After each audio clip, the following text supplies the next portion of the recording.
بسم الله الرحمن الرحيم.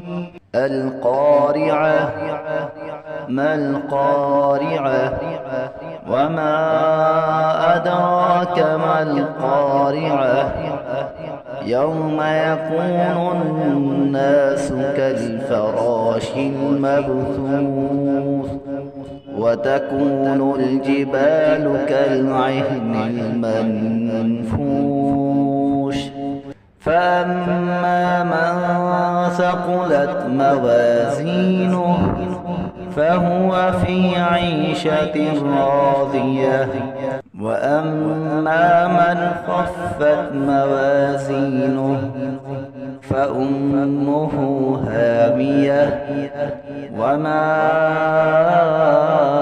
أدراك ما هي نار حامية